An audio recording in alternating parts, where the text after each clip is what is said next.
O, isang mabilisang pagko-content lang to ha. At kayo na may wala nang ginawa kundi tumawa lang ng tumawa. Ako'y napaos na sa kagawa ng content na yan. Na yan Ayun. Ang pagre-reels, pagko-content, ay dalawa lang ang pupuntahan yan. Ano nga ba yung dalawang yon? Either mababalo ka or mamonetize ka.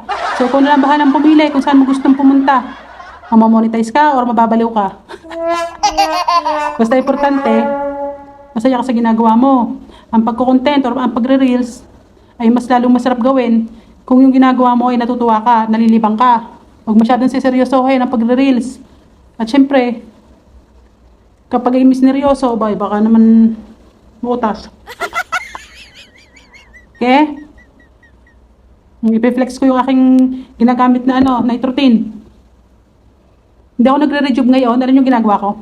Yung kahit anong Eskinol pwede nyo gamitin. Tapos, kunyari, meron kayong yung rejuvenating na toner. I-mix nyo lang. Maganda siya. Hindi siya, yung hindi ka magbabalat-balat basta-basta. Hindi. Ano siya, maganda.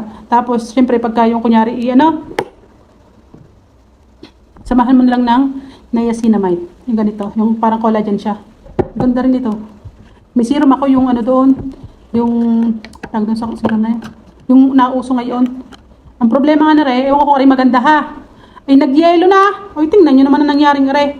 Aray, dapat nilagay ko to dun sa baba lang naman. Pag yung rep ko, parang siya. Nagpipreaser. Nagpipreaser. Nag-yelo. Kahit yung baba nag-yelo, ba't kaya gayon?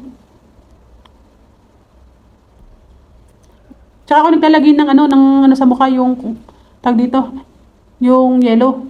Pagka, kunyari, bago ako eskinal nag-yelo kasi hindi ka medyo ma-update. Kasi syempre may kasama pa rin niya na yung pang-rejuve Yan. Syempre, sobrang ganda ko diyan. O tingnan niyo man, napakakinis parang Korean or yung mga Japan. Syempre, may kasama yung filter. Ko kayo, bahala na kayo sa buhay niyo, mag-isip kayo. Wala na kayo. Yun. Yung paggagawa ng content. At ako naman manonood, napapagod na akong paggagawa. Ito naman. Na, babos.